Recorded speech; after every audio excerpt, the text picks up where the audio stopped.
রামুতে চলছে বিশ্ব সাহিত্য কেন্দ্রের আয়োজনে 4 দিনব্যাপী ভ্রাম্যমাণ বইমেলা উৎসব।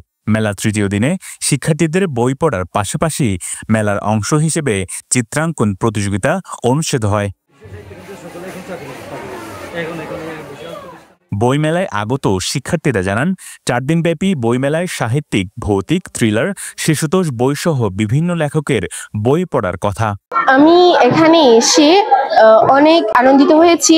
এই 4 দিনব্যাপী বইমেলাতে আমি বিভিন্ন ধরনের থ্রিলার, ভৌতিক, তারপর হচ্ছে ফ্যান্টাসি বিভিন্ন ধরনের বই পড়েছি এবং বিভিন্ন ধরনের বইও কিনেছি। এখানে এই 4 দিন বইমেলাতে আমরা যে ভালো করে মনোযোগ দিয়ে পড়তে পারছি বসে বসে, সেটা আমরা আগে করতে পারিনি। এবং এই বইমেলার কারণে আমরা অনেক শিক্ষার্থী বাহ্যিক বইগুলো পড়তে পারছি এবং বাহ্যিক জ্ঞান লাভ করতে পারছি। আমি এখানে এসে অনেক আনন্দ পাইছি। দেখতেছি যে এখানে সবাই এসে বই কিনছে, সবাই ড্রয়িং প্রতিযোগিতা দিচ্ছে, পড়তেছে, সবাই আনন্দ উপভোগ করতেছে। এখানে অনেক ছেলে মেয়েরা এসে বই পড়ছে, তারা অনেক কিছু এর থেকে অনেক কিছু শিখছে। এখানে এসে আমার অনেক ভালো লাগছে। আমি প্রাইমারি স্কুল থেকে এসেছি, এখানে এসে আমার খুব ভালো লেগেছে। এর আগে 26 মে রামু উপজেলা পরিষদের বাকখালী অডিটোরিয়ামে আনুষ্ঠানিকভাবে উদ্বোধন করা হয় এই বইমেলার।